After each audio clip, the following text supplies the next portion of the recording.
ஏன்னா சுருள்வாலை கண்டினியூ அவங்களால பயன்படுத்த முடியாது, கலைச்சிருவீங்க. நம்மளுக்கே எனர்ஜி போயிடும். சட்ட சட்ட சட்டன்னு அடிச்சுட்டு உள்ள இருந்து வெளியில வந்துருவாங்க. அந்த கூட்டத்துல இருந்து எவனுமே பக்கத்துல வர முடியாது.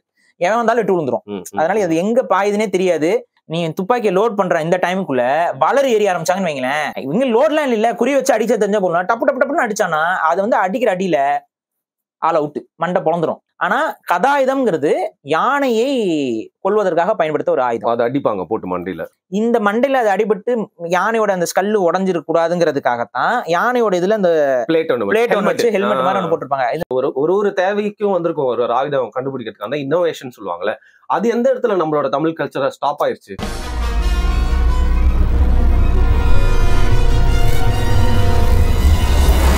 வணக்கம். வருண் டாக்ஸ்ல வந்து இதற்கு முன்னாடி வந்து போர் எப்படி எல்லாம் செய்தார்கள் தமிழ் மன்னர்கள், போர் மரபை பத்தி பேசணும், அறநெறியை பத்தி பேசணும். ரொம்ப இன்ட்ரெஸ்டிங்கான சப்ஜெக்டா இருந்துச்சு, நிறைய பேர் சொல்லியிருந்தாங்க. அப்பவே முடிவு பண்ணிட்டோம் நம்ம வந்து ஆயுதங்கள் பத்தி வந்து பேச போறோம்னு சொல்லிட்டு.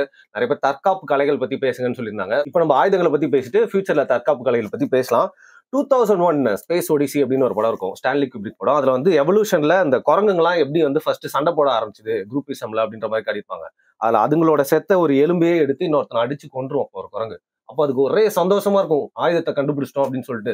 மனுஷன் அந்த ஆயுதத்தின் மூலியமா மற்ற மனுஷங்களை கண்ட்ரோல் பண்ண முடியும் அப்படின்னு தெரிஞ்சதுல ஆயுதம் வந்து எவ்வளவு ஒரு முக்கியமான ஒரு கண்டுபிடிப்பு அப்படின்றது அந்த சீன் வந்து உணர்த்திருக்கும். ஸோ நம்மளோட தமிழ் மரபுல நிறைய ஆயுதங்கள் நம்மளோட கல்ச்சருக்கு ஏற்ற மாதிரி, நம்ம லேண்டுக்கு ஏற்ற மாதிரி, தேவைக்கு ஏற்ற மாதிரி கண்டுபிடிச்சிருப்போம்ல பாரி. ஸோ இன்னைக்கு அதை பத்தி பேசுறதுக்காக தான் உங்களை நான் வந்து வரவேற்கிறேன். வாங்க. வணக்கம். நீங்களே நிறைய வாட்டி இந்த வளரி பத்தி எல்லாம் வந்து பேசியிருக்கீங்க. பட் பிரவீன் மோகன் சேனல் நீங்க பாப்பீங்க, சில விஷயங்கள் நீங்க ஏத்துப்பீங்க, சில விஷயங்கள் உங்களுக்கு வந்து முரண்பாட்டுக்கு சொல்லிருக்கேன். பட் ஆயுதத்தை பத்தி நிறைய பேசுவார் அவரு. தொடர்ந்து நம்ம தமிழ்ல அவர் வந்து நிறைய ஆயுதத்தை பத்தி பேசியிருக்காரு. நீங்க அங்க ஒன்றமா தேவையான கதை பேசுனீங்க, எனக்கு கம்பைல் பண்ணி ஆயுதங்களை பத்தி அண்ட் நம்ம தமிழ் சமூகத்துல என்னென்ன மாதிரி ஆயுதங்கள்லாம் யூஸ் பண்ணாங்கன்ற எனக்கு கொஞ்சம் சொல்லுங்க. அடிப்படையில ஆயுதங்கள் அப்படின்னா தமிழர்களுக்கு வாள், இதுதான் வந்து போருக்கு அதிகமாக யூனிவர்சல் இல்ல, யூனிவர்சல்னு சொல்ல முடியாது. நம்மளோட இதுல வாள் அப்படிங்கிறது வேற, நீங்க வெளிநாடுகள்ல இருக்கக்கூடிய வாள்லாம் வேற மாதிரி இருக்கும், டிஃபரன்ஸ் இருக்கும் கண்டிப்பா. நம்ம இதோடைய வாள் வந்து பாத்தீங்கன்னா அந்த வளைந்த ஒரு வாள். இது வந்து ஒரு பக்கம் வெட்டக்கூடிய வாள், வளைஞ்சிருக்கும். இந்த முனி வந்து கூறாக வந்து கொஞ்சம் லைட்டா வளைஞ்சா மாதிரி இருக்கும் நீங்க உள்ள இருந்து எடுக்கிறப்ப. இது எதுக்குன்னு பாத்தீங்கன்னா, இந்த கத்தி சண்டை என்பது வெட்டும், நல்லா வெட்டும். ஆனா அதே நேரத்துல வந்து சண்டை போடும்போது ஒரு வாளை இன்னொரு வாள் வளைச்சு விட்டுரும். இப்படி நீங்க ரெண்டு வாள் மோதுதுல அதை அப்படி தள்ளி விடுற மாதிரி இருக்கும். ஒரு வெட்ட கூட அப்படி இப்ப நீங்க வந்து இப்ப வெளிநாட்டுக்காரர்களுடைய வாள்லாம் வந்து ஒரு நேர் வாளா இருக்கும். அப்ப அவங்க வந்து வெட்டும் பொழுது என்ன ஆகுன்னா, எந்த வாள் வந்து பலம் பொருந்திய வாளோ அது அந்த வாள்னால இன்னொரு வாளை வந்து உடைக்கவே முடியும். அது வெட்டும் போது அது குத்திட்டுலாம் நிற்கும். அது இல்லாம நம்மளோட வாள் வந்து அந்த மாதிரி வர வாழை கூட அது வளைச்சு விட்டுரும். அப்ப அந்த சண்டையுடைய கலை நுணுக்கம்ங்கிறது அந்த ஒரு கலை, அந்த நீங்க வெறும் சும்மா கத்தி எடுத்தா வெட்டுறது குத்துறதுன்னு இருக்காது. அதுக்குன்னு ஒரு போர்க்கலை இருந்தா தான் இந்த நம்மளுடைய வாளெல்லாம் பயன்படுத்த முடியும். ஒரு யுனிக்கான ஒரு ஆயுதம் அப்படின்னா சுருள்வாள். சுருள்வாள் வந்து தமிழர்களுடைய போர் ஆயுதத்துல ஒரு மற்ற நாடுகள்ல பயன்படுத்தாத ஒரு விஷயம் அப்படின்னு பாத்தீங்கன்னா, மத்தவனை வெட்டதோ இல்லையோ விட்டா நம்மள வெட்டிரும் போல இருக்கு. அது எதுக்கு அந்த சுருள்வாள் எதுக்கு பயன்படுத்துவாங்கன்னு பாத்தீங்கன்னா, அந்த காலத்துல வந்து சுருள்வாள் எல்லாருமே எடுத்துட்டு போக மாட்டாங்க. அந்த சுருள்வாள்ல நிபுணத்துவம் பெற்றவர்கள் தான் அதை பயன்படுத்துவாங்க. அதை இடுப்புல வந்து கட்டியிருப்பாங்க, அந்த வந்து எல்லாத்தையும் சேர்த்து வச்சு கட்டியிருப்பாங்க. அது வந்து ஒரு விதத்துல அந்த இடுப்புல வெட்டு விழுகாம பாக்குறதுக்கும் அந்த வாள் இது இருக்கும், பெல்ட் மாதிரி, கிட்டத்தட்ட பெல்ட் மாதிரி தான் கட்டியிருப்பாங்க. ஆனா எப்ப அதை பயன்படுத்துவாங்கன்னா, இப்ப போர்க்காலத்துல பக்கத்துல எதிரிகள் வந்து சுத்தி வளைச்சிட்டாங்க. இந்த சுத்தி வளைச்ச எதிரிகள்ட்ட இருந்து தப்பிச்சு போகணும்னா ஒரு கத்தியை வச்சு சண்டை போட முடியாது. அந்த நேரத்துல சுருள்வாள் எடுப்பாங்க. அப்ப சுருள்வாள் எடுக்கும்போது இதுல பக்கத்துல அந்த க்ளோஸ்க்கு பக்கத்துல வந்தாவே வெட்டு விழுந்துரும். ரெண்டாவது அதை தடுக்க முடியாது. அதுலயும் வந்து சுருள்வாள்லயே வந்து பாத்தீங்கன்னா முப்பட்டை வாள், இருப்பட்டை வாள், இந்த மாதிரிலாம் நிறைய இருக்கு. 3 சுருள்வாள், 3 வாள் ஒன்னா இருக்கிற மாதிரி ஒண்ணு இருக்கும், 2 வாள் ஒன்னா இருக்கிற மாதிரி இருக்கும், ஒரே ஒரு வாள் இருக்கும். இதுக்கெல்லாம் நிறைய தனித்தனி பேர் எல்லாம் கூட இருக்கும். அதை பயன்படுத்துற விதமும் மாறும். அது கிட்டத்தட்ட பிளேடு மாதிரின்னு வைங்களேன். இந்த டெக்னாலஜி எல்லாம் நம்ம கிட்ட இருக்குதுன்னா கொஞ்சம் புரிஞ்சுக்கோங்க தமிழர்களுடைய அந்த கலைகள் என்ன. பேசிக்கலி நம்ம அயன் கரெக்டா ஃபோர்ஜ் பண்ண தெரிஞ்சதுனாலதான் இது இந்த மாதிரியான விஷயங்கள்லாம் வருது. இந்த சுருள்வாள் வந்து என்னன்னா, போர்ல அதீதமான போர் வீரர்கள் நம்மளை சுத்தி வளைக்கிறாங்கும் போது எடுத்து சுத்துவாங்க. சுத்திட்டு அங்க இருந்து சண்டை போட்டு இருக்கிறதுக்காக பண்ண மாட்டாங்க. அந்த கூட்டத்துல இருந்து வெளியில தங்களை வந்து வெளியில கொண்டு வந்து வேற ஒரு இடத்துக்கு போயிட்டோம்னா சேஃப் பண்ணிக்கிற வரைக்கும் அவங்க அதை பயன்படுத்துவாங்க. ஏன்னா சுருள்வாலை கண்டினியூ அவங்களால பயன்படுத்த முடியாது, கலைச்சிருவீங்க, நம்மளுக்கே எனர்ஜி போயிடும், கலைச்சிருவீங்க. அதனால அது வந்து என்னன்னா, நம்மளை சுத்தி வளைச்சிட்டாங்க அப்படின்னா அதை எடுத்து பயன்படுத்தி அந்த கூட்டத்துல இருந்து வெளியில வர்றதுக்கு பயன்படுத்துற ஒரு ஆயுதம். அதை வந்து அப்படியே பயன்படுத்திட்டே இருக்க முடியாது. அது கொஞ்சம் ஒரு அது ஏன்னா எனர்ஜி வந்து அவ்வளவு ஸ்பெண்ட் பண்றதா இருக்கும். டான்ஸ் ஆடுற மாதிரி. அதான் அதனால சட்ட சட்ட சட்டன்னு அடிச்சுட்டு உள்ள இருந்து வெளியில வந்துருவாங்க. அந்த கூட்டத்துல இருந்து எவனுமே பக்கத்துல வர முடியாது. எவன் வந்தாலும் எட்டு விழுந்துரும். அதனால அது எங்க பாயுதுன்னே தெரியாது. நீங்க இப்ப அதை விட்டு தள்ளி போதான் கண்ணுக்கு தெரியாதுங்க. கண்ணுக்கு தெரியாது. ஆக்சுவலா வந்து நீங்க இந்த எம்ஜிஆர் படத்துல எல்லாம் சில இடத்துல சுருள்வாள் பயன்படுத்துறதுல அவங்க ஸ்லோவா பயன்படுத்துவாங்க. நம்மளுக்கு தெரியும் அந்த கேமரால பதிவாகணுங்கிறதுக்காக. ஏன்னா உங்களுக்கு கண்ணுல இப்பவே சுருள்வாள் சுத்த ஆரம்பிச்சாங்க அப்படின்னா கண்ணுக்கு தெரியாது. நேர்ல பாத்துருக்கேன். ஏதோ ஒரு கை இப்படிங்கிற மாதிரி தான் இருக்கும். சுருள் எங்க விழுவும் தெரியாது. தரையில விழுந்தா நெருப்பு வரும். தரையில விழும்போது நெருப்பு வரும். மித்தபடி உங்களுக்கு இது தெரியாது. மண்ணு தரையில போட்டாங்கன்னா புழுதி கிளப்பிடும். ஃபுல்லா புழுதி கிளப்பிடும். உங்களுக்கு உண்மையை சொல்ல போனா அது எவனையும் உள்ள விடாம அப்படியே வெளியில கொண்டு வந்துடும். ஆனா இது ரொம்ப ஒரு யூனிக்கான ஒரு ஆயுதம் தமிழர்கள் பயன்படுத்தியது. இன்னொரு ஆயுதம் வந்து வளரி. இந்த வளரியில வந்து நிறைய டிபேட்டபிள் இருக்கு. நிறைய பேர் வளரின்னா பூமராங்னு நினைச்சுக்கிறாங்க. ஒண்ணும் இல்ல. பூமராங்குங்கிறது தூக்கி போட்டா அடிச்சுட்டு திரும்ப நம்மகிட்டே வரும். இது வந்து எதுக்குன்னா வேட்டைக்கு பயன்படுத்துற வளரி. எதுக்கும் வளரி தான். ஆனா அந்த பூமராங் மெத்தட் வேற. அது வந்து இப்ப நீங்க பறவைகள் இது எல்லாத்தையும் அடிக்கிறதுக்கு பயன்படுத்துவாங்க. இப்ப பறவைகள் வானத்துல பறந்து போதுல, சின்ன சுட்டி குருவி இதெல்லாம் பறக்குது. அந்த காலத்துல வந்து தைலாங்குருவின்னு சொல்லுவாங்க. பூச்சிகளை பிடிச்சி திங்கும். அதெல்லாம் காட்டுல போகும்போது ஏதாவது பிடிக்கணும்னா டப்புன்னு அடிப்பாங்க. அது அடிபட்டனா அது கீழே விழுந்துரும். இது திரும்ப வந்துரும். ஏன்னா வெயிட் இருக்காது. தைலாங்குருவில சின்ன சின்னதா இருக்கும். அது மாதிரி ஒரு 10 குருவி டப்பு டப்புன்னு அடிச்சா இந்த வெப்பனும் வெயிட் இருக்காது. அதனாலதான் திரும்ப வந்துரும். அந்த இம்பாக்ட் அடிச்சுட்டு டக்குன்னு வந்துரும். அதனால அந்த வளரியை பயன்படுத்துவாங்க. அது வேட்டை வளரி. இந்த வேட்டை வளரி வந்து போர்க்களத்துல பயன்படுத்த முடியாது. ஏன்னா இது உங்க மேல பட்டுச்சுன்னா வலிக்கும் வேணாம். ஆனா வந்து பட்டுச்சுன்னா உங்க மேல பட்டுட்டு திரும்ப அது வராது. அது விழுந்துரும். ஆனா இந்த வளரிய பிற்காலங்கள்ல நம்ம தமிழ் மன்னர்கள், அதெல்லாம் பிற்காலமா கொஞ்சம் ரொம்பவே லேட்டர் பீரியட்ல தான். அதுல வந்து பாத்தீங்கன்னா, ஏன்னா நமக்கு கிடைத்த வளரி சாம்பிள்ஸ் வச்சு நான் சொல்றேன். சரிங்களா? அதுக்கு முன்னாடி அதை பயன்படுத்தி இருக்கலாம். வளரியை பத்தி நிறைய குறிப்புகள் இருக்கு. ஆனா பிற்காலங்கட்டங்கள்ல ஒவ்வொரு மன்னர்கள் பயன்படுத்தின அந்த வளரி, அதுக்கு தடை போட்ட பிரிட்டிஷ் அரசாங்கம் இதெல்லாம் நம்ம பாக்குறோம். அதுல வந்து பாத்தீங்கன்னா மருது சகோதரர்கள் இவங்கெல்லாம் அந்த வளரியில வந்து கொஞ்சம் டாக்குமெண்டடா புலித்தேவன் எல்லாருக்குமே அந்த வளரியில வந்து ஒரு நிபுணத்துவம் இருந்திருக்கு. இந்த வளரிய வந்து வெள்ளைக்காரனே மிரண்டு போயிருக்கான். ஏன் அப்படின்னா இது வந்து ரீயூசபிள் வெப்பன். புரியுதுங்களா? இரும்புல செய்வாங்க. அதான் மரம் இருக்கும். மரம் போக அந்த இரும்பு அந்த முடிவுகள் இல்லைங்க. எப்படி நான் சொல்றேன்னா இரும்புல பின்னி இருப்பாங்க. அந்த மரத்துல செஞ்சு இரும்புல பின்னி அதை வந்து அடிச்சிருப்பாங்க. அப்ப என்ன ஆகும்னு பாத்தீங்கன்னா வெளியில எல்லாம் கொஞ்சம் இரும்பு பட்ட மாதிரி இருக்கும். உள்ள வந்து மரப்படி இருக்கும். அதனால போயிட்டு படும். ஆனா அது வெயிட் அதிகமா இருக்கும். இந்த இதை வச்சு அடிக்கும்போது என்ன ஆகும்னா அன்னைக்கு இருந்த துவக்கு வேற, இன்னைக்கு இருக்க துப்பாக்கி வேற. அன்னைக்கு வந்து துப்பாக்கிங்கிறதே தமிழ் வார்த்தை தான். அதுவே நிறைய பேருக்கு ஆக்கினா நெருப்பு, துப்புனா நெருப்பை துப்புவதுன்னு அர்த்தம். துப்பு ஆக்கினா நெருப்புன்னு அர்த்தம். ஆக்கினா நெருப்பு, துப்பக்கூடிய ஆக்கி அப்படின்ற வார்த்தை கூட இருக்கும். அக்னி அப்பப்போ சொல்லுவாங்க. ஆக்கினாவே நெருப்பு தான். அதுக்கு துப்பக்கூடிய நெருப்புங்கிறது பொருள். அது தூய தமிழ் வார்த்தை தான். நிறைய பேர் துப்பாக்கிங்கிறது வேற மொழி சொல், அதனால அது வந்து துவக்குன்னு சொல்லணும் அப்படின்னு சொல்லிட்டு எல்லாம் மாத்திட்டாங்க. நிறைய பேர் இப்ப துவக்குன்னு துப்பாக்கிங்கிறதே தூய தமிழ் தான். சோ அதனால ஒன்றும் பிரச்சனை இல்லை. இப்ப என்னன்னா வெள்ளைக்காரனுடைய அந்த காலகட்ட போர் முறையில துப்பாக்கிகள் வந்து குண்டுகளை போட்டுட்டு லோடு பண்ணணும். எப்படி துப்பாக்கியை பயன்படுத்துவாங்கன்னு பாத்தீங்கன்னா துப்பாக்கி சுடுறவங்க வந்து வரிசையில இருப்பாங்க. கன் பவுடர் உங்களுக்கு புரிஞ்சுக்கணும். இவங்க யாரும் வந்து போர்க்களத்துக்குள்ள வர மாட்டாங்க. துப்பாக்கியை வச்சிருக்கவன் தனியா வச்சுட்டு பதாகைகளை முன்னாடி வச்சுக்கிட்டு துப்பாக்கியை வச்சுக்கிட்டு இருப்பான். இவன் இங்க லோட் பண்ணிட்டு இருக்கும்போது அவனுக்கு முன்னாடி பைக் மேன் சொல்லி ஒரு குரூப் இருக்கும். அவங்க கையை ஈட்டி வச்சுட்டு இருப்பாங்க.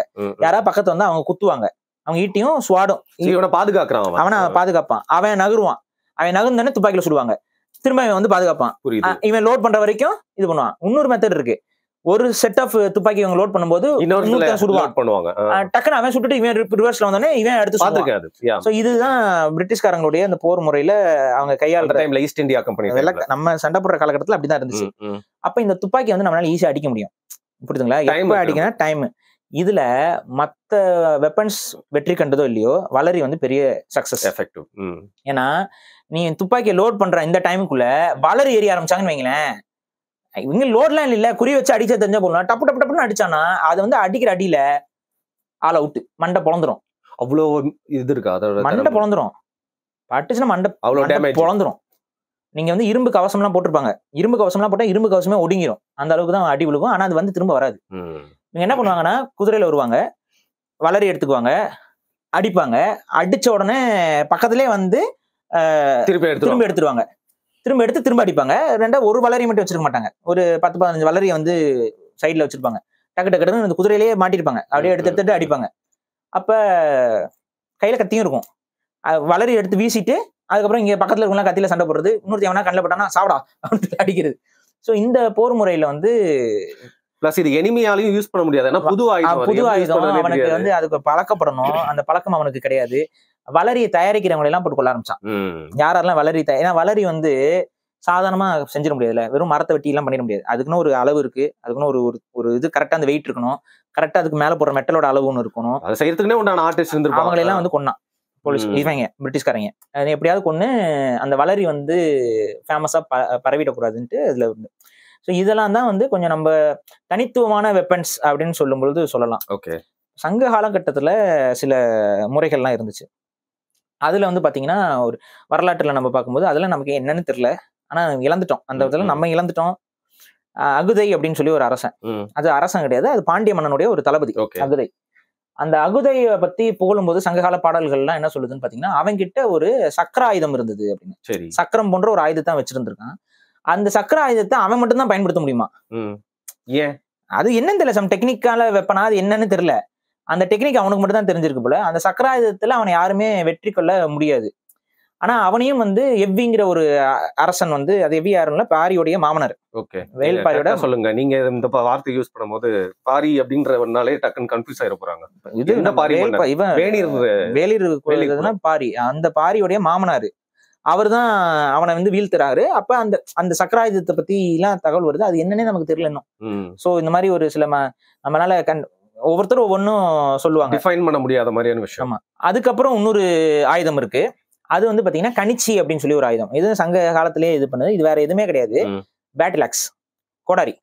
ஓகே, அதுல பேட்டில் ஆக்ஸ், மரத்தை வெட்டுறது வேற, பேட்டில் ஆக்ஸ் கோடாரி வந்து முனை கூரா இருக்கும், இந்த வெட்டுற இந்த இதுக்கு வந்து வெயிட் அதிகமா இருக்கும், ரெண்டாவது வந்து பின்னாடி அகலமா இருக்கும். இப்ப இந்த பின்னாடி அகலமா இருக்கனால என்ன ஆகும்னு பாத்தீங்கன்னா, பட்ட உடனே அந்த மரங்களை ஈஸியா வெட்டும். அந்த நீங்க ஓரளவுக்கு நீங்க பலம் கொடுத்து அடிச்சாலும் அதோட வெயிட்டுக்கு இன்னொரு பலம் ஏறும், அது வந்து வெட்டும், பொழக்கிறதுக்கு இதா இருக்கும். அது மரத்தை வெட்டுறது. பேட்டில் ஆக்ஸ்ங்கிறது வந்து பாத்தீங்கன்னா வெட்டுறதுக்கு ஒரு பக்கம் இருக்கும், ஆனா அந்த எப்படி சொல்றது, அந்த கனம் வந்து பின்னாடி அதிகமா இருக்காது. முன்னாடி வெட்டுறது மாதிரி மட்டும் இருக்கும், பின்னாடி வந்து பாத்தீங்கன்னா தடுக்கிறதுக்கு ஒண்ணு இருக்கும். முன்னாடி இப்படி ஒண்ணு இருக்கும், பின்னாடி வந்து இப்படி தடுக்கிறதுக்கு ஒண்ணு இருக்கும், இந்த வெட்டுறதை தடுக்கிறதுக்கு ஒண்ணு இருக்கும். இது வந்து கணிச்சி அப்படின்னு சொல்லிட்டு அதை பற்றியும் நம்ம ஊர்ல பல குறிப்புகள் இருக்கு. அதுக்கு போக கதாயுதம்னு ஒண்ணு, மேஸ், அதை பார்த்திருப்பீங்க. இந்த கதாயுதத்தோட வரலாறு ரொம்ப ஒரு மொக்க ஆயுதமா இருக்கு பாரு. அது ஆக்சுவலா கதாயுதம் வந்து நம்ம வந்து இந்த புராணங்கள்ல இருந்தா மனிதர்கள் பயன்படுத்துற மாதிரி காமிச்சிட்டாங்க, ஆனா உண்மை அது அல்ல. கதாயுதம் வந்து யானை போருக்காக பயன்படுத்தப்பட்ட ஒரு ஆயுதம். என்ன பண்ணுவாங்கன்னா, கதாயத்தை யாரும் போய் மக்களோட சண்டை போடுறதுக்கு பயன்படுத்த மாட்டாங்க, ஏன்னா அது ரொம்ப ஸ்லோவா மூவ் பண்ற ஒரு ஆயுதம். நீங்க அதை வச்சு சண்டை போடும்போது எவனா கத்தி வச்சிருந்தானா போயிட்டே இருப்பான். அதனால வந்து கதாயுதம் வந்து ஒரு கலையாக பயன்படுத்தப்பட்டிருக்கலாம். மேபி ஒரு அதுக்குன்னு தனியா ஒரு சண்டைங்கிற மாதிரி தனியா பயன்படுத்திருக்கலாம். அந்த அந்த புராணங்கள்லாம் சொல்லுவாங்க, துரியோதனனுக்கும் பீமனுக்கும் சண்டை கதாயுதத்துல தொடக்கி கீழே அடிக்க கூடாதுன்னு இந்த மாதிரி செட் ஆஃப் ரூல்ஸ் வச்சுக்கிட்டானா அப்படி ஏதாவது பழக்கம் இருந்திருக்கலாம். ஆனா கதாயுதம்ங்கிறது யானையை கொல்வதற்காக பயன்படுத்த ஒரு ஆயுதம். அதை அடிப்பாங்க போட்டு மண்டியில. அது என்னன்னா, யானைக்கு மேல உட்கார்ந்துருக்கவங்களோட முன்பக்கம் வச்சிருப்பாங்க. 2 யானை மோதிக்கும் போது இந்த யானைக்கு மேல இருக்கவங்க இன்னொரு யானை மேல அந்த அதோட மண்டையில அடிக்க பார்ப்பாங்க. இந்த மண்டையில அது அடிபட்டு யானையோட அந்த ஸ்கல்லு உடஞ்சிருக்க கூடாதுங்கிறதுக்காகத்தான் யானையோட இதுல அந்த பிளேட் ஒன்று வச்சு ஹெல்மெட் மாதிரி ஒன்று போட்டிருப்பாங்க. இது கேரளால வந்து சும்மா தங்கத்துல அது டிசைன், ஆனா அன்னைக்கு வந்து இரும்புல வந்து அது கவசம், அந்த கவசம் போட்டிருக்கும் யானை. நீங்க இன்னொன்னு சொன்னீங்களே, கோட்டை உடைக்கிறதுக்கு அது பயன்படும். அந்த கவசத்தை வந்து அந்த யானை போட்டிருக்கும். சோ இது வந்து அதை தடுக்கும். ஆனா இதை வச்சுதான் அடிப்பாங்க யானை அடிக்கிறோமோ அதுக்கு தகுந்த முள்ளு எல்லாம் இருக்கணும் வைங்களா அந்த கதையில, அந்த இதை வச்சுட்டு அடிக்க முடியும். அது ரொம்ப நாளா பயன்படுத்த முடியாது, சும்மா பக்கத்துல வரும்போது அடிக்கலாம். சோ இது ஒண்ணு. அதுக்கப்புறம் வந்துட்டு இதையே வந்து கொஞ்சம் இந்த வடக்குல எல்லாம் என்ன பண்றாங்கன்னா, இங்க நம்ம தமிழ்நாட்டிலுமே அது கிடைச்சிருக்கு அந்த ஆயுதம். அது என்ன பண்ணுவாங்கன்னா, சைஸ் சின்னதா பண்ணிக்கிறது. சைஸ் சின்னதா பண்ணிட்டு பக்கத்துல வரந்தா அடிக்கிறதுக்கு. இன்னொன்னு பாத்திருக்கீங்களா, அதுல சைஸ் சின்ன மேஸ்ல சுத்தறதுக்கு ஒரு பால்ல வந்து சுத்தி சங்கிலியில வந்து வச்சிருப்பாங்க, அதை சுத்தி சுத்தி அடிக்கிற மாதிரி. இந்த பாகுபலியில கூட யூஸ் பண்ணுவான்னு நினைக்கிறேன். இல்லங்க நிஜமா அது மாதிரி ஆயுதம் கிடைக்கல. இல்ல அது மாதிரி ஆயுதம் கிடைக்கல நமக்கு. இப்ப ஏதாவது ஒரு நம்ம அகழ்வாய்வு இதுல எல்லாம் அந்த ஆயுதங்கள் கிடைக்கணும்ங்கிறீங்க, அந்த மாதிரி ஆயுதம் எதுவும் கிடைக்கல. அது பாகுபலி இந்த மாதிரி படத்துல அப்படியே சுத்தி சுத்தி காட்டிட்டு இருக்காங்க, அந்த பனைமரத்துல அப்படியே பறக்க வைப்பாங்களே, அதெல்லாம் நான் நம்பலங்க. இல்ல இன்னொன்னு என்னன்னு பாத்தீங்கன்னா, கல்கான் கவனைன்னு ஒரு ஆயுதம் வந்து நம்ம காலத்துல பயன்படுத்திருக்காங்க. அது வேற ஒண்ணும் இல்ல, கேட்டாபுல்ட்னு சொல்லிட்டு ரோமர்கள் எல்லாம் பயன்படுத்தினாங்கல்ல, அந்த தான் கல்கான் கவனை. பெரிய பெரிய பாறைகளை போட்டுருவாங்க, அந்த பாறைகளை வந்து கோட்டை மதில் சுவர்ல அடிக்க வைப்பாங்க. அது எலாஸ்டிக் மூவ்மெண்ட் மாதிரி. அந்த எலாஸ்டிக் அதான் கேட்டபுல்ட் தான். அந்த கேட்டபுல்ட் ரோமர்கள் பயன்படுத்தினாங்கன்னு மட்டும் இருக்குல்ல. ஆனா நம்மளோட சங்க இலக்கியத்திலே கல்கான் கவனை அப்படின்னு சொல்லி கோட்டை மதில் சுவர்கள் உடைக்கிறதுக்கு நம்ம அதை பயன்படுத்திருக்கோம். அப்ப அதை வந்து செட் பண்ணிடுவாங்க. செட் பண்ணி பாறைகளை வச்சோன்னே இது பாறைகளை தூக்கி அடிக்கும். சீஜ் வெப்பன். அது போய் அது உடைக்கும். அந்த பாறைகள் போயிட்டு கோட்டைகள் உடைக்கும். இதுல இருந்து இந்த கவனைகள்ல இருந்து தப்பிக்கிறதுக்கு அந்த கோட்டையுடைய வெளிப்புறத்துல வந்து காப்பர் இருக்குல்ல, காப்பர் பிளேட்டிங், கோட்டையை செஞ்சுட்டு அந்த கோட்டைக்கு மேல காப்பர் பிளேட்டிங் பண்ணிருப்பாங்க. அப்ப எந்த அளவுக்கு நம்ம இருந்திருக்கோம்னு யோசிங்க. தமிழருடைய போர்ல எந்த அளவுக்கு கோட்டைகள் இருந்திருக்கும் அப்படின்னு சொல்லி பாருங்க. தமிழர்கள்னு ஒரு கோட்டை வந்து சொல்றாங்க. இந்த மாதிரி ஒரு ஃபேமஸான கோட்டை, தூங்கையில் இருந்த தொடிச்சோட் செம்பியன் அப்படிங்கிறது அந்த அரசனுடைய பேரு. அதுக்கு பொருள் என்னன்னா, அது ஒரு வானத்தில் பறக்கக்கூடிய கோட்டையை கொண்டவன் அப்படின்னு சொல்லி ஒரு பொருள் அதுக்கு. அது எங்க எந்த ஊர்ல இருந்துச்சு அப்படிங்கறதெல்லாம் நமக்கு இன்னைக்கு நிறைய ஆய்வாளர்கள் கண்டுபிடிக்கணும்னு தேடிக்கிட்டு இருக்காங்க. ஆனா அது என்ன அப்படின்னா, மலை உச்சியில தொங்குவது போன்ற ஒரு கோட்டை. ஓகே, இது எப்படி நான் சொல்லணும் அப்படின்னா, எல்லாரும் கேம் ஆஃப் த்ரோன்ஸ் பார்த்திருப்பீங்க. அதுல கேம் ஆஃப் த்ரோன்ஸ்ல அந்த ஒரு வானத்துல ஒரு கோட்டை இருக்க மாதிரி இருக்கும் பாத்தீங்களா, மலையோட உச்சியில இருக்கும். பட் ஆனா கீழே மூண்டோர் இருக்குல்ல, அந்த மாதிரி ஒரு கோட்டை. அவனை வந்து வீழ்த்தவே முடியாதுன்னு சொல்லுவாங்க. ஏன்னா ஒரே வழிதான் இருக்கும் போறதுக்கு. அந்த கோட்டையும் வீழ்த்தினாங்கிற மாதிரிலாம் பாடல்லாம் வரும். அப்ப எந்த அளவுக்கு நம்ம டெக்னாலஜிக்கலா நம்மளுடைய இதெல்லாம் 2000 வருஷத்துக்கு முன்னாடி, இப்ப நேத்துலாம் இல்ல, 2000 வருஷத்துக்கு முன்னாடி அந்த அளவுக்கு நம்ம கோட்டைகள் பாதுகாப்பா இருந்து, அப்புறம் அந்த கோட்டைகள்ல வந்து உள்ள இருந்து அம்பு ஏறதுக்கு அதுக்கு மேல சில தலைகள் மாதிரி போட்டு வச்சிருப்பாங்க. அப்புறம் வந்து மேல வந்து எண்ணெயை காய்ச்சிக்கிட்டு இருப்பாங்க. பக்கத்துல கீழே எல்லாம் ஆட்கள் எல்லாம் வந்தாங்கன்னா மேல ஊத்தி விட்டுருவாங்க. நீங்க சொன்னீங்களா யானை எல்லாம் வரும்னு, ஊத்தி விட்டுருவாங்க. அப்புறம் எரிச்சு விட்டுருவாங்களா? எண்ணெயே ஊத்துவாங்க. அந்த கொதிக்கிற எண்ணெய்ங்க அது. அதுக்கப்புறம் எரிச்சா என்ன எரியாட்டி என்ன அப்படியே அந்த எரி எண்ணெய் இல்ல, நம்ம நார்மலா எண்ணெய்கள் இருக்குல்ல, அது கொதி எண்ணெய். எரி எண்ணெயை போட்டு அப்புறம் கோட்டையை எரிஞ்சிடும்ல. கரெக்ட். அது கோட்டையை எரிச்சுட்டு, ஆமா, அந்த எண்ணெயை தூக்கி போடுவாங்க. அதுல நெருப்பு பட்டா எரியும் தானே. நெருப்பு பட்டா அந்த எண்ணெயிலும் எரிய தானே செய்யும். ஆனா வந்து அந்த மாதிரி கொதிக்கிற எண்ணெய் வந்து மேல கீழே போயெல்லாம் இது பண்ணிட்டு இருந்தீங்கன்னா இது பண்ணுவாங்க. ஸோ இந்த மாதிரி அந்த கோட்டை பாதுகாப்பு இதெல்லாம் இது ஒரு காலத்துல என்ன ஆகுதுன்னு பாருங்க. கேடயம்ங்கிறது ரொம்ப முக்கியமான ஆயுதமா தேவைப்பட ஆரம்பிச்சிருது. ஏன்னா அம்பு ஆயுதங்கள் வந்து நமக்கு டெக்னாலஜி டெவலப் ஆக அம்பு ஆதி காலத்துல இருந்து கேட்கலாம் தான். எனக்கு தெரிஞ்சு ஸ்வேர்டுக்கு முன்னாடியே நம்ம அம்பு வந்துருக்கோம். அம்பு வருது, அது உங்களுக்கு வந்து வில்லம்பு இது எல்லாமே வருது. கல்லுல பயன்படுத்துற அம்பே வந்துருச்சு, கற்களை பயன்படுத்தி அடிக்கிற அம்பே வந்துருச்சு. அதுக்கப்புறம் தானே மித்த மெட்டல் இதெல்லாம் பயன்படுத்தி இரும்புல செய்யற அம்புகள் இதெல்லாம், அப்புறம் இரும்பு முனை கொண்ட அம்புகள் எல்லாம் உருவாக்குது. நம்ம பட்டாடை உடுத்துவதே அம்புகிட்ட இருந்து தப்பிக்கிறது தான். பட்டாடை அதாவது நம்மளோட சில்க சொல்றீங்க. சில்க்ல தான் ட்ரெஸ் போடுவாங்க, அதுக்கப்புறம் கவசம் போட்டிருப்பாங்க. இது என்ன ஆகும்னு பாத்தீங்கன்னா, அம்பு வந்து உங்க மேல தைக்குதுன்னு வைங்களேன், பட்டை கிழிக்க முடியாது.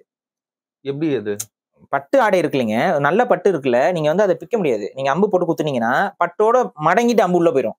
ஓகே, அப்ப என்ன ஆகும்னா, நீங்க பட்டை எடுத்தீங்கன்னாவே அம்பு மட்டும் வெளியில வந்துடும்.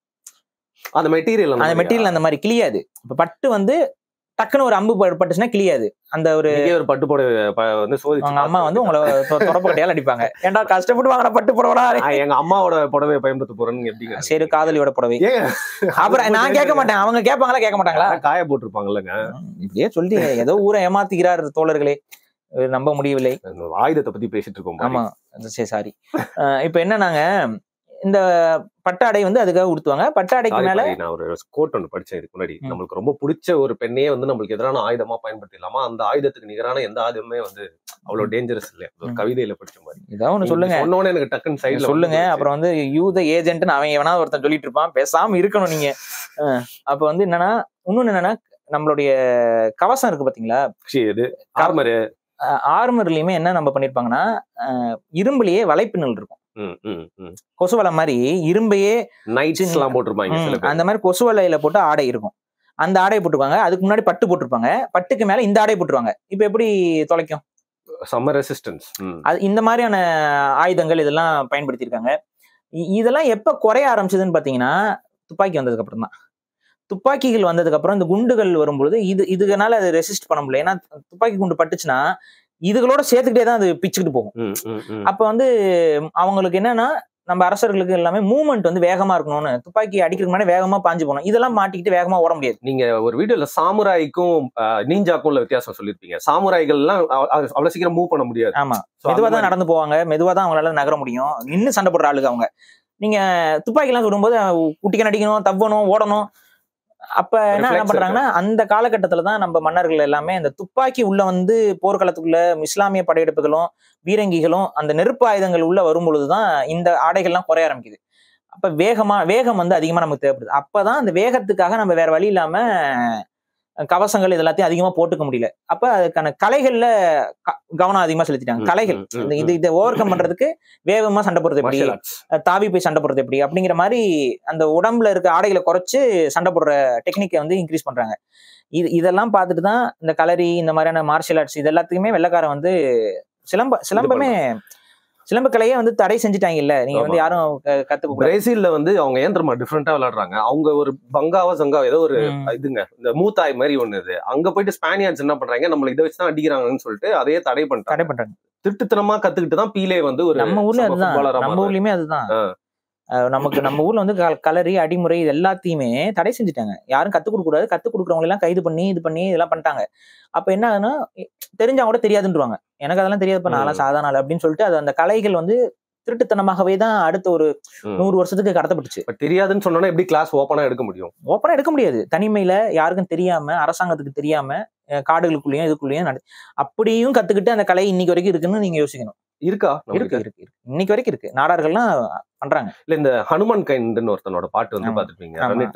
அதை பார்த்தா என்ன பொறாமையா இருந்துச்சுன்னா எனக்கு நிறைய மலையாளிகள் வந்து சொல்லுவாங்க இந்த கல்ச்சர் இது வந்து இந்திய சவுத் இந்தியன் கல்ச்சர் அப்படின்னா அவங்களே வந்து இல்ல இது தமிழ் கல்ச்சர் அப்படின்னு சொல்லி ஒத்துப்பாங்க. பட் பரவாயில்ல, நிறைய பேருக்கு என்னன்னா அந்த ரன்னிட் பாட்டுல பார்த்த அந்த மார்ஷியல் ஆர்ட்ஸ், அப்புறம் அந்த கத்தி சண்டை, அப்புறம் இது கலரியா அடிமுறையா எல்லாருமே இதுல பண்ணி காட்டியிருப்பாங்க.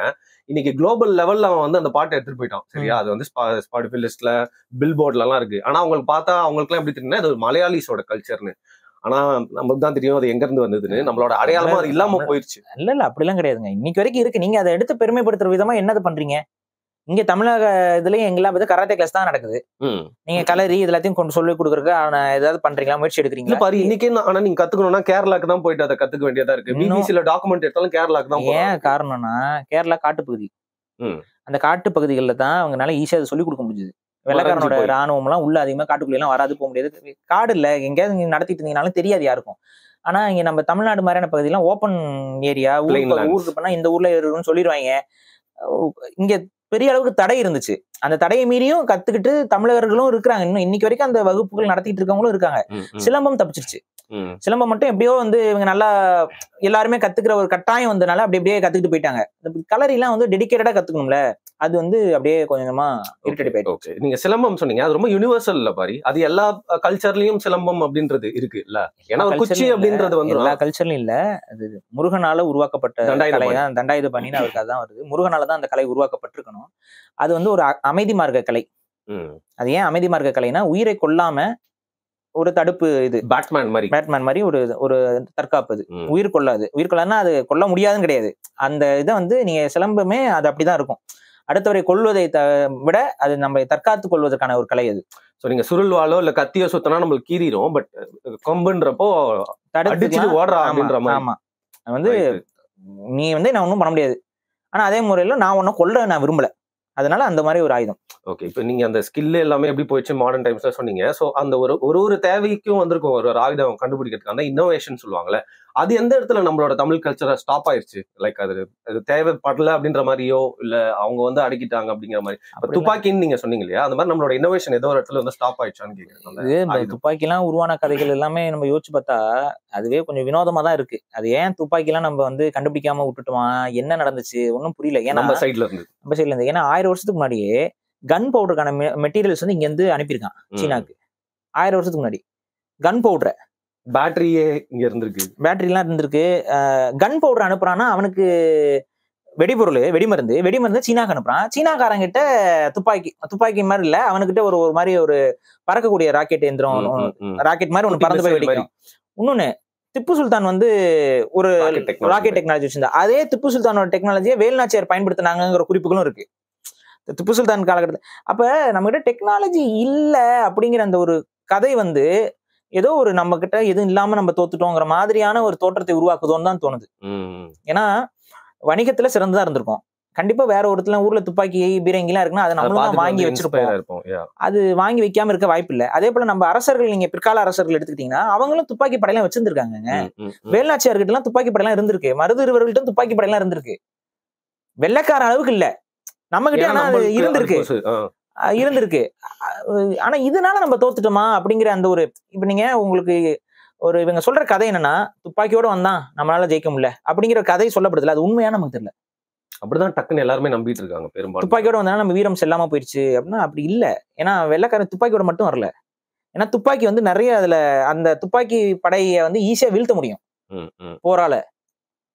புரியுதுங்களா? நீங்களே பாருங்களேன், அந்த ஜெனரல்ஸ் எல்லாம் இருப்பாங்கல்ல, பிரிட்டிஷ் ஜெனரல்ஸ், அவங்களோட ஓவியங்கள் எல்லாம் நீங்க பாத்துருப்பீங்களா?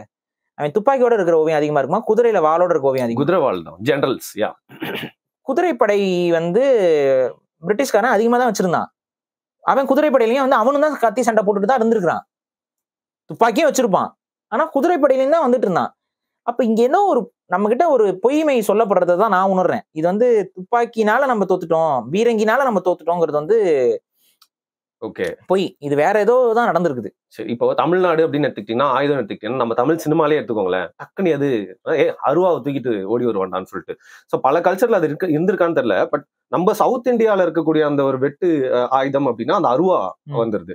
அது நம்ம இதுக்கா இருக்கட்டும், நம்ம சிக்கல்னு சொல்லுவாங்கல்ல, விவசாயத்துல யூஸ் பண்றது. அது மட்டும் இல்லாம இந்த வெட்டருவா, அந்த ஐயனாரோட இதுல வைக்கிறது, கருப்பசாமி இதுல வைக்கிறது, அந்த அருவா எல்லாம் இருக்கு. அருவா வந்து ஒரு தனித்துவமான ஆயுதம் இங்க மட்டும் தான் இருக்கா மாதிரி இந்தியால சொல்றேன். இந்தியன் கல்ச்சர்ல நம்மளுக்கு அருவா வந்து போர்ல பயன்படுத்தல.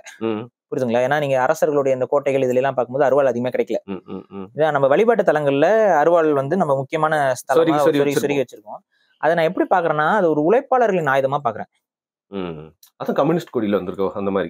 உழைப்பாளர்களின் ஆயுதமா தான் பாக்குறேன். அது அதனாலதான் அது ஒரு உழைக்கும் வர்க்கத்தின் ஆயுதமா தான் அது இருந்திருக்க முடியும். அது அருவாள் வந்து நான் என்னோட பார்வைன்னு நான் சொல்றேனே. ஏன் அப்படின்னா, நீங்க அருவாள் வந்து போருக்கு நம்ம பயன்படுத்தி இருக்கிறோம்னு வைங்களேன். அப்ப அந்த மாதிரியான இடங்கள்ல அந்த அருவாள் கிடைக்கணும் நமக்கு. கோட்டைகள்லயோ அந்த பயன்பாடுகளையோ இல்ல அரசர்கள் கையில இருக்கிற மாதிரியான ஓவியங்களோ எதுவுமே இல்ல பாருங்க. அருவாள் வந்து சாமானிய மக்களுடைய ஆயுதம். அதையே இன்னும் கொஞ்சம் நீளமா வச்சு வெட்டினா அது வீச்சருவா. அந்த வீச்சருவாங்கிறது வீசுறது தான், வீசுனா வெட்டுற அந்த மாதிரிதான். அதுக்கப்புறம் நம்ம அந்த அருவாலே நிறைய விதங்கள் இருக்கு. தேங்காய் வெட்டுறதுக்கு ஒரு மாதிரி இருக்கும், இது வெட்டுறதுக்கு மரம் வெட்டுறதுக்கு ஒரு மாதிரி இருக்கும். எல்லாமே அருவாதான். அருவாலேயே நிறைய வெரைட்டி இருக்குல்ல. ஆனா இது வந்து சாமானியர்கள் வச்சிருக்கக்கூடிய ஒரு ஆயுதம் தான். தேவைன்னா அதை வந்து இதுக்கும் பயன்படுத்திக்கலாம். ஆனா சாமானியர்களோட ஆயுதமா தான் நான் பாக்குறேன். போர்க்களத்துக்குள்ள அருவாலை பயன்படுத்திருக்க வாய்ப்பு ரொம்ப கம்மி. பிராக்டிகலாவும் அது ரொம்ப கஷ்டம் அப்படிங்கிறீங்க? பிராக்டிகலா கஷ்டம் இல்ல, அதுல வந்து ஸ்கில்ஸ் இல்ல. அருவாளை வச்சு உங்களால ஸ்கில் எல்லாம் நீங்க வெட்ட முடியும், இது பண்ண முடியும். அதுல என்ன உங்களால கலை? அதுல ஒண்ணும் கலை இல்ல. அதை தடுத்து ஒருத்தன் தட்டிட்டானா முடிஞ்சு போச்சு, கையில இருந்து அருவாள் போயிடும். கையில நிக்காது அருவாள். அப்படி எடுத்துடலாங்கிறீங்க? அதை உங்களால ஈஸியா தட்டி விட்டுற முடியும். அது அந்த போர்க்கலையில ஒரு கத்தியோட இருக்கானா, கத்தி வந்து அவன் கையோட இருக்கமா பிடிச்சிருக்கும். நீங்க அருவாளை வந்து இந்த படத்துல சொல்லுவாங்க பாத்தீங்க, இப்படி பிடிக்கணும் இப்படி பிடிக்கலாம் சொல்லுவாங்க. அதெல்லாம் வெட்டும் போது அருவா வெயிட் அதிகங்க, அப்படி போயிடும். நீங்க வந்து நீங்க வெட்டுறீங்க அப்படிங்கும் பொழுது இப்படிதான் வெட்ட முடியும். வேற அருவாளை எப்படி வெட்ட முடியும்? நீயே வாப்பா கழுத்து வச்சு நீங்க இந்த மேல் நோக்கி வெட்டினாதான். இதெல்லாம் எங்களுக்கு நாங்க பயிற்சி எல்லாம் பண்ணல, ஒரு இதுலதான் சொல்றோம். உடனே அருவாளை வைத்து வெட்டுவது எப்படி என்று பாரிசாலன் சொல்கிறார் பாருங்கள். இவர் வந்து சாதிய கலவரத்தை தூண்ட பாக்கிறான்னு அவருக்கே தெரியாது எப்படி வெட்டுறது. பண்ணையார் தன்மையில் அருவாளை எப்படி இயக்க வேண்டும் என்று பாரிசாலன் இளநீ வெட்டுறது கூட தொட்டதுல பாரு அருவாவை.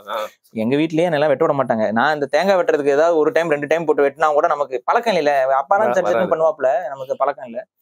அப்ப இதுதான் ஒரு பயன்பாட்டு இதாதான் இருக்கும். அது வந்து ஒரு போர்க்கலை ஆயுதமா பயன்படுத்திருக்க வாய்ப்பு இல்லை. ஓகே. கடைசியா ஒண்ணு எல்லாத்தையும் வந்து ஒரு ஃபேண்டசி அப்படிங்கிற ஒண்ணு இருக்கும். நீங்க எப்பவுமே சொல்லுங்க, நம்ம தமிழ் கலாச்சாரத்துல இருக்கக்கூடிய நம்ம ஹிஸ்டரியில புராண கதையில புனைவு கதைகள் நிறைய புகுத்திட்டாங்கன்னு சொல்லிட்டு. ஆனா நீங்க இன்னொரு சைடும் சொல்லுவீங்க, ஒரு கதையில சொன்னதை அப்படியே எடுத்துக்கூடாது, அது சிம்பாலிக்கா இப்ப நிலத்தை வந்து ஒரு பெண் மூலியமா வந்து பண்ணிருக்கான்னு சொல்லிட்டு. சோ நம்மளோட போர்கள்ல அந்த மகாபாரத ராமாயண போர்லாம் அவன் வந்து அஸ்திரத்தை எய்தான் அப்படின்னு சரி, நான் அதை வந்து ஒரு நகைப்புக்குரிய விஷயமா பாக்கல. நான் இப்பயும் அதுக்குள்ள ஏதோ ஒரு சிம்பாலிசம் இருக்கு. சின்ன வயசுல இருந்து பாத்துட்டு தான் இருக்கோம். இங்க இருந்து பாம்பா மாறும், செம்மையா இருக்குங்க. பாம்பா மாறும், அவர் அங்க இருந்து கழுகா மாறும், சண்டை போடும் பாக்குறதுக்கு. ஆனா அது அப்புறம் இவர் 1 அறிவாரு, அது 4ஆ மாறும், அவர் 16ஆ மாறும். இவனோட அஸ்திரத்தை எந்த உலகமே அழிஞ்சு. கிளஸ்டர் மிசைல்ஸ்ங்க. நல்லா இருக்கு கேட்கறதுக்கு, கேட்க நல்லா தான் இருக்கு. டிகாஷன் போட்டு டீ குடிச்சிட்டு காபி குடிச்சிட்டு கேட்கறதுக்கு நல்லா தான் இருக்கும். அப்போ அதுல எதுவுமே லைக் அந்த மாதிரி அதெல்லாம் வந்து நீங்க இது பண்ணணும் அப்படின்னா அது வேற மாதிரி போயிடும். அப்புறம் வந்து ஏன்னா அந்த டெக்னாலஜி நம்ம கிட்ட இருந்துச்சு. நிறைய பேர் சொல்லிட்டு இருக்காங்க வேர்ல்டு வந்து ஒரு ஷிஃப்ட் லொட்டுலூஸ்க்குலாம் பேசிட்டு இருக்காங்க. 12,000 வருஷத்துக்கு வந்து ஒரு ஷிஃப்ட், அடுத்த 12,000 வருஷத்துக்கு வந்து இன்னொரு ஷிஃப்ட், அதுல மக்கள் எல்லாம் மறந்துடுவாங்க. இந்த மாதிரிலாம் அந்த கதையெல்லாம் விட்டு ஒவ்வொருத்தரும் ஒவ்வொரு தேடி சொல்லிட்டு இருக்காங்க. புஷ்பக விமானம், விமானங்கள் இருந்திருக்கிறதுக்கு வாய்ப்புகள் நிறைய இருக்கு. ஏன்னா நிறைய கல்ச்சர்ல வந்து அது மென்ஷன் ஆகுது. ஆனா இந்த நீங்க சொல்ற இந்த மாதிரி போர் முறைகள்ல இந்த ஒன்னா நாளா பிரியுறது அதெல்லாம் வந்துட்டு தெரியல. இப்ப ஆனா இப்படி ஒரு விஷயம் இருக்கு. நம்ம சங்க இலக்கியத்துல வந்து பாத்தீங்கன்னா வல்வில் ஓரியை பத்தி ஒரு குறிப்பு இருக்கு. பேரே வல்வில் ஓரி. வில் ஆயுதத்துல வந்து ரொம்ப சிறந்தவன் தான் ஓரி. வல்வில் ஓரியை பத்தி குறிப்பு வரும்போது என்ன சொல்றாங்கன்னு பாத்தீங்கன்னா, அவனுடைய வில் வந்து மூணு உயிர்களை கொல்லுமா ஒரே நேரத்துல. இப்ப நீங்க இருக்கீங்க, உங்களை பின்னாடி போயிட்டு இன்னொன்னு கடைசியில அது ஒரு குறிப்பு வரும். யார் ஏதோ பரிசிக்க நின்றுட்டு இருந்தா கடைசியா எதையோ கொள்ளும் அப்படிலாம் வரும். அது 3 உயிரம் கூட ஒரே நேரத்துல அவனோட அம்பு கொண்டுச்சுன்னு அவனை புகழ்ந்து பாடுறாங்க. அப்ப அந்த அளவுக்கு அவன் ஃபோர்ஸ்ஃபுல்லா அவன் அம்பை வந்து எய்ம் பண்ணி அடிக்கிறான். ஒரு இதுல குத்திட்டு நின்று இல்லைங்க, ஒருத்தனை உடைச்சிட்டு போயிட்டு அது பண்ற மாதிரினா அப்ப வந்து ஒருவேளை அது வந்து கிராஸ் போவா இருக்கலாம். அதுவும் ஒரு வில்லு தானுங்க. அது கிராஸ் போவா இல்ல வந்து சாதாரண போவா லாங் போவா எதுவுமே நமக்கு யூரோப்பியன் இதுல நிறைய யூரோப்பியன் இல்லைங்க, கிராஸ் போவா நம்மகிட்ட தான் இருந்துச்சு. இதுதான் சொல்றேன், நிறைய பேர் வந்து அது அப்படியே அடுத்தவங்களுடைய அசோசியேட் பண்ணியே விட்டுறோம். நிறைய ஸ்ப்ரிங் ஆக்ஷன்ல நம்ம கிட்ட தான் மெட்டல் இருந்துச்சு, நம்ம கிட்ட தான் எல்லாம் இருந்துச்சு. அப்ப யாருக்கிட்ட இருந்து அந்த இனோவேஷன்ஸ் வந்திருக்கும்? நீங்க கோட்டை கதவுகள்லாம் அப்படி மேல் நோக்கி தூக்குறது, கோட்டையில முன்னோக்கி சாயிற கதவுகள், இது எல்லாமே நம்ம கிட்ட குறிப்புல இருக்குங்க. அந்த பிரிட்ஜ் மாதிரி அகலிகை வெட்டி அதுல அந்த கதவை வந்து படுக்க போடுற கதவுலாம் நம்ம கிட்ட குறிப்பிலே வருது. தஞ்சை பெரிய கோயிலை சுத்தி அகலிகைகள் இருக்கு தெரியுமில்ல, அது யார் கட்டி வச்சா? இவங்களா?